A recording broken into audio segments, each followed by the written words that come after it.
अब हम अभी क्या पढ़ेंगे, एंटीरियर पिट्यूटरी। एंटीरियर पिट्यूटरी जो हार्मोन सिक्रीट होंगे उसके बारे में डिस्कस करेंगे। फिर हम करेंगे पोस्टीरियर पिट्यूटरी और इंटरमीडिएट लॉब के बारे में। ठीक है, अब ये हार्मोन सिक्रीट होकर किसके द्वारा आ जाएगा, ये आ जाएगा हाइपोफिजियल आर्टरी के द्वारा ब्लड में आ गया। किसमें आ जाएगा, ब्लड में। ठीक, इतना समझ गए। अब जो ये हार्मोन है, जो पिट्यूटरी ग्लैंड है, ये वर्क कराती है, क्योंकि जो रिलीजिंग हार्मोन सिक्रीट हुआ वो रिलीजिंग हार्मोन किसके द्वारा हुआ, हाइपोथैलेमस से। उसने पिट्यूटरी सेल्स को एक्टिव किया, एक्टिव करके कहा कि आपको इस समय एक हार्मोन सिक्रीट करना है क्योंकि ग्रोथ होनी है। मान लो ग्रोथ सेल्स एक्टिव होनी है, ग्रोथ हार्मोन को एक्टिव कराना है, तो पिट्यूटरी ग्लैंड के जो सेल हैं वो एक्टिव हो जाएंगे। पिट्यूटरी ग्लैंड की जो सेल होंगी वो क्या होंगी, एक्टिव।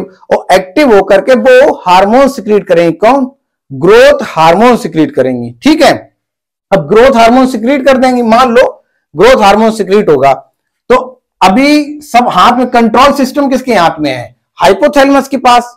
ठीक, और पिट्यूटरी ग्लैंड क्या करेगी, सिक्रीट करेगी, क्योंकि इसने क्या किया, इसने रिलीज कर दिया, this is the regulatory hormones. अब इसने क्या किया कि अब सिक्रीट उतना ही होना है जितना उसे जरूरी है। अगर एक्सेस अमाउंट होगा तो वो कैसा है, हार्मफुल फॉर द बॉडी। ठीक, तो अब जो हार्मोन सिक्रीट हुआ वो हार्मोन कहां पहुंचा, ये पहुंचा ब्लड में, आ गया ब्लड में पहुंच गया। अब ये ब्लड में पहुंचेगा तो ये सारी, जैसे मसल्स में, क्योंकि मान लो ग्रोथ हार्मोन है, जैसे कि ग्रोथ हार्मोन है, जैसे ये क्या है, ग्रोथ हार्मोन है, ग्रोथ हार्मोन। ठीक, अगर ग्रोथ हार्मोन के लिए सेल एक्टिव हो जाती हैं, ठीक, और पिट्यूटरी ग्लैंड ने क्या किया, पिट्यूटरी ग्लैंड ने इंफॉर्मेशन आई किसके पास से, हाइपोथैलेमस से। किससे आई, हाइपोथैलेमस से आई, पिट्यूटरी ग्लैंड के पास। ठीक, अब पिट्यूटरी ग्लैंड के पास जैसी इंफॉर्मेशन आई तो उसने क्या करेगा, वो बोन को, ये जो बोन है उन्हें और मसल पे वर्क करने लगेगा। ठीक, बोन और मसल्स पर वर्क करेगा और उन्हें इंक्रीज कराएगा, बढ़ाएगा, उनकी ग्रोथ क्या करेगा, इंक्रीज कर देगा। अगर हाइपोसिक्रीशन हो जाए, अगर हाइपोसिक्रीशन ऑफ ग्रोथ हार्मोन हो जाए, तो अगर हाइपोसिक्रीशन होता है तो क्या हो जाएगा, तो हमारी जो ग्रोथ है, फिजिकली ग्रोथ है, वो कैसी हो जाएगी, स्टॉप।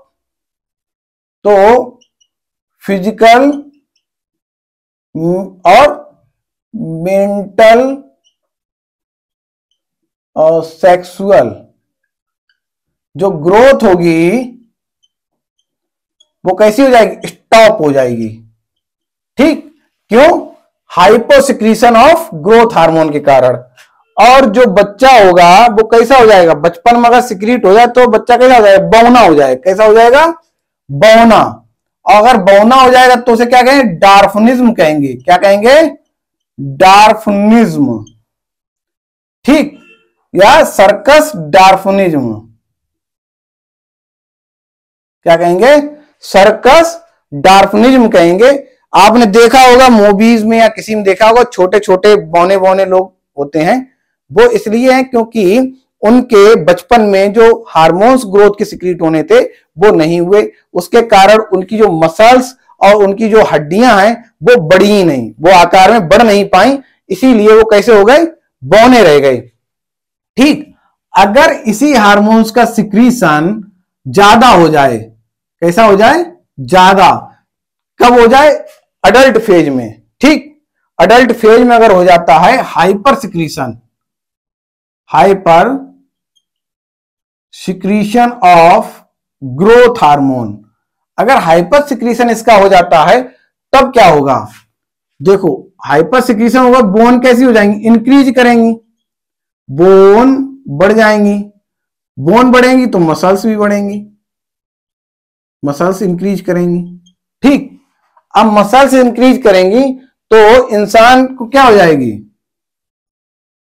उसकी भी बॉडी का उसका भी शरीर बढ़ेगा, उसकी बॉडी इंक्रीज करेगी, तो इसे कहेंगे जिजनेटिज्म।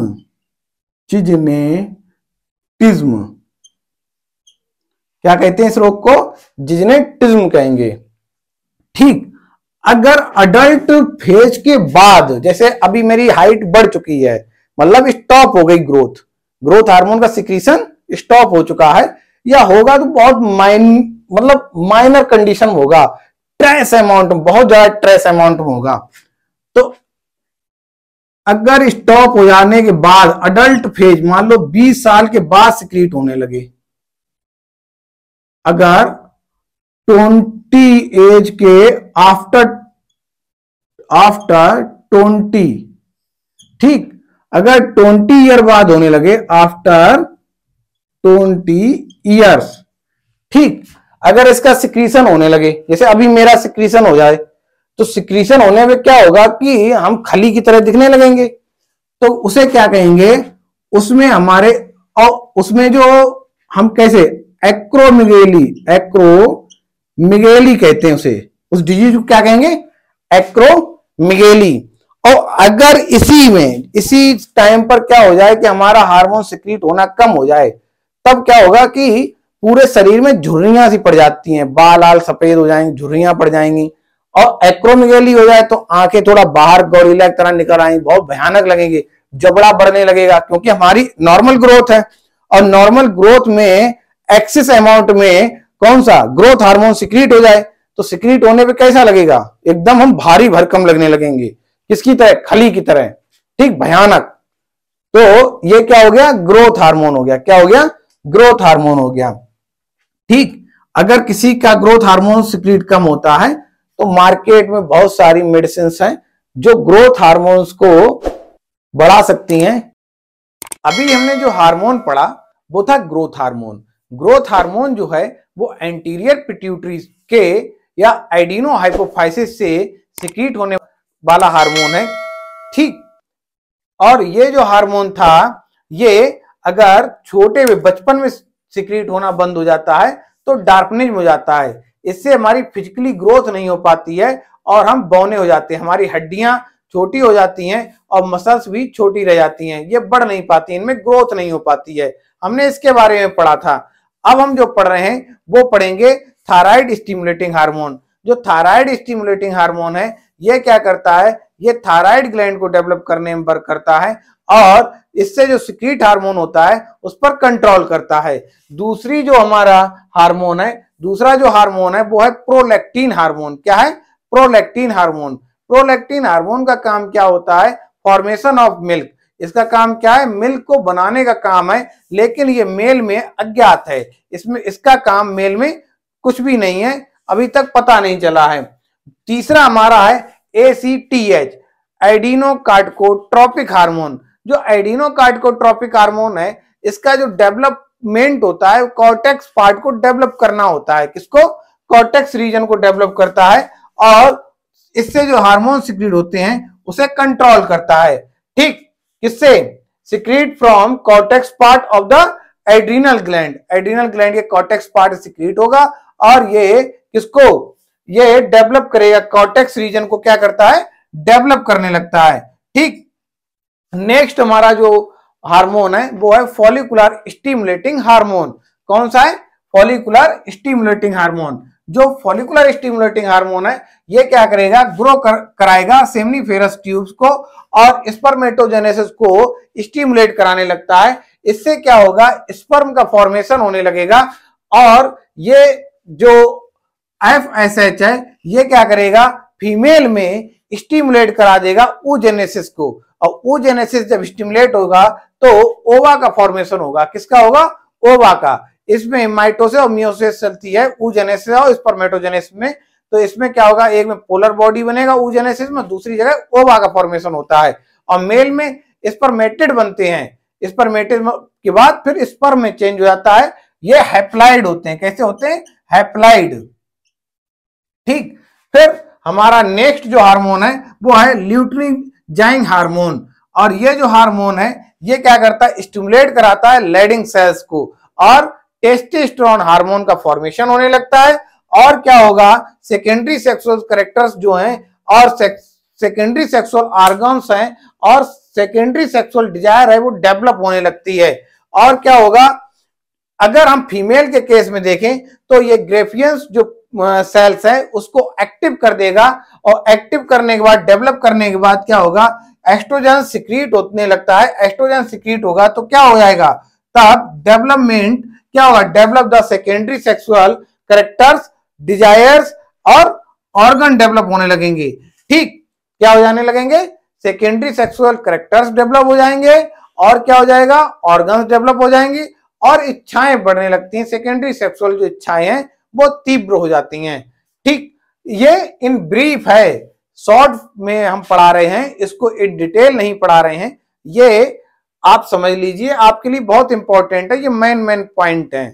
ठीक, अब अगर हम दूसरे की बात करें, नेक्स्ट है melanocyte stimulating hormone. Melanocyte stimulating hormone है वो आज तक स्तनधारियों में ज्ञात नहीं है, लेकिन एनिमल में इसके बारे में बहुत ज्यादा चर्चा है। एनिमल में ये क्या होता है, एनिमल में पिट्यूटरी ग्लैंड से सिक्रीट होता है, और ये रंग को चेंज करने के लिए, जैसे भैंस जो है वो काली होती है, गाय कभी कभी चितकबरी होती है, कभी सफेद होती हैं, उनके जो कलर को डिटरमाइन करता है वो मेलेनिन करता है, लेकिन मेल में इसका कार्य अज्ञात है। माना जाता है कि जो तिल चट्टे जो पड़ जाते हैं वो मेलेनिन के कारण पड़ते हैं, इसे कहते हैं मेलेनोसाइट स्टिमुलेटिंग हार्मोन। ठीक है, नेक्स्ट जो हमारा हार्मोन आता है उसे कहते हैं वैसोप्रेसिन हार्मोन। क्या कहते हैं, वैसोप्रेसिन। ये क्या करता है, वाटर बैलेंस रखता है। क्या रखता है, वाटर बैलेंस। देखो मेलेनोसाइट जो स्टिमुलेटिंग हार्मोन हमने पढ़ाया वो इंटरमीडिएट लेवल से सिक्रीट होता है, और अब जो हम वैसोप्रेसिन बता रहे हैं ये हमारा न्यूरोहाइपोफाइसिस से सिक्रीट होगा। किससे होगा, न्यूरोहाइपोफाइसिस से, या पोस्ट पिट्यूटरी ग्लैंड से सिक्रीट होगा। और ये जो वैसोप्रेसिन हार्मोन है इसमें होता क्या है कि इसमें वाटर बैलेंस किया जाता है। अगर ये हार्मोन्स कम सिक्रीट होने लगे तो जो यूरिन है वो बहुत ज्यादा सिक्रीट होने लगेगा, और जो ब्लड का कंसंट्रेशन है वो हाई हो जाएगा। और अगर इन केस अगर इसके अपोजिट कर दिया जाए, देखो अगर ऐसी प्रॉब्लम आती है, यूरिन का सिक्रीशन बहुत ज्यादा होता है, तो इसे क्या कहते हैं, यूरेसिस, डाई यूरेसिस कहते हैं। देखा होगा किडनी की अगर प्रॉब्लम हो जाती है, कोई हो जाती है, तो हम डाई यूरेसिस टेबलेट लेते हैं जिससे कि यूरिन का सिक्रीशन बढ़ जाए। यूरिन के सिक्रीशन बढ़ने से ब्लड में वाटर लेवल कम होने लगता है, और जो ब्लड है वो कैसा हो जाता है, कंसंट्रेटेड हो जाता है। अगर हम इसके अपोजिट देखें तो क्या होगा कि अगर जो वाटर है वो बैलेंस होने लगे और कम सिक्रीट होने लगे, तो जो ब्लड है वो कैसा हो जाएगा, डाइल्यूटेड हो जाएगा, और इसे क्या कहते हैं, एंटी डाईयूरेटिक हार्मोन भी कहते हैं। क्या कहते हैं, एंटी डाईयूरेटिक हार्मोन्स कहेंगे। ठीक, ये तो हमारा वैसोप्रेसिन हो गया, इसके हाइपोसिक्रीशन और हाइपर सिक्रीशन हो गया। अब नेक्स्ट जो हमारा हार्मोन है उसे कहते हैं ऑक्सीटोसिन। क्या कहेंगे, ऑक्सीटोसिन। ऑक्सीटोसिन जो है वो किससे सिक्रीट होता है, यह हार्मोन न्यूरोहाइपोफाइसिस से सिक्रीट होता है, इसे पोस्ट पिट्यूटरी ग्लैंड भी कहते हैं। इस हार्मोन्स का सिक्रीशन बहुत ही इंपॉर्टेंट है, क्योंकि ये फीमेल में डिलीवरी से पहले सिक्रीट होता है, जिससे कि इजी फॉर्म में डिलीवरी हो सके। ये क्या करता है, ये लेबर पेन को इंक्रीज करा देता है, जिससे कि चाइल्ड का बर्थ जो है वो इजी हो जाए, इसीलिए इसे चाइल्ड बर्थिंग हार्मोन भी कहते हैं। और ये जो हार्मोन है ये जब चाइल्ड का बर्थ हो जाता है उसके बाद ये मेमोरी ग्लैंड के पास जाकर के उनकी सेल्स को क्या करता है, स्टिमुलेट कराने लगता है, और उनकी सेल से क्या होता है, मिल्क का सिक्रीशन होने लगता है। स्टिमुलेट कराने से मिल्क का क्या होगा, सिक्रीशन होने लगेगा।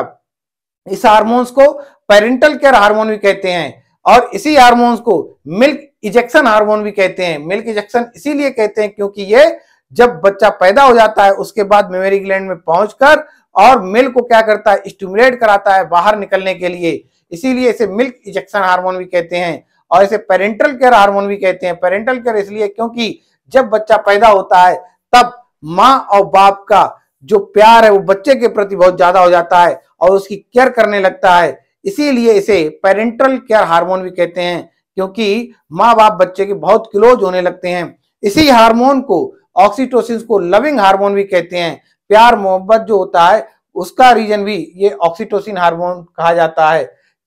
ओके, ये ऑक्सीटोसिन का काम हो गया। ये इन डिटेल नहीं है, ये आपको शॉर्ट फॉर्म में बताया है, इंपॉर्टेंट जो चीजें हैं उसे शॉर्ट फॉर्म में बताया है। अगर इसकी मैकेनिज्म ऑफ एक्शंस देखो, हार्मोन जो है उनकी दो मैकेनिज्म है। एक तो अगर ये हार्मोन लिपोफिलिक कंडीशन में है तो ये सीधे जो आपकी मेम्ब्रेन है, प्लाज्मा मेम्ब्रेन है, उसको डायरेक्ट डिफ्यूज करके, उससे डिफ्यूजन करके डायरेक्ट एक्शन शो करेंगे।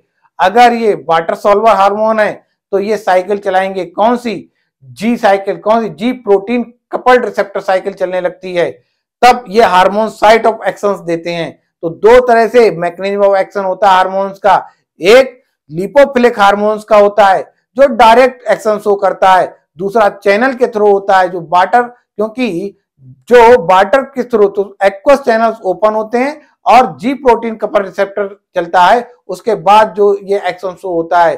ठीक, ये तो इसकी मैकेनिज्म हम आपको इसकी बताएंगे कि ये कैसे काम करता है और कैसे hormone site of action show करते हैं, इसके बारे में इन डिटेल बताएंगे। ये जो सारे हार्मोन हैं वो एडिनो हाइपोफाइसिस से हैं। पहला हार्मोन जो था वो ग्रोथ हार्मोन था, दूसरा जो हार्मोन था वो टीएसएच थायराइड स्टिमुलेटिंग हार्मोन है, तीसरा जो हार्मोन है उसे प्रोलैक्टिन कहते हैं, चौथा जो हार्मोन है उसे एसीटीएच एडिनो कार्डिकोट्रोपिक हार्मोन कहते हैं, पांचवा जो हार्मोन है उसे फॉलिकुलर स्टिमुलेटिंग हार्मोन कहते हैं, छठा जो हार्मोन है उसे ल्यूटिजाइंग हार्मोन कहते हैं, सातवां जो है उसे वैसोप्रेसिन कहते हैं, आठवां जो हार्मोन है उसे ऑक्सीटोसिन कहते हैं, और जो नवा हार्मोन है उसे मेलेनोसाइट स्टिमुलेटिंग हार्मोन कहते हैं। ये सारे हार्मोन जो हैं वो पिट्यूटरी ग्लैंड से सिक्रीट होते हैं। ओके, नेक्स्ट जो आपका वीडियो बनेगा वो बनेगा हार्मोन्स के मैकेनिज्म पर। ठीक है।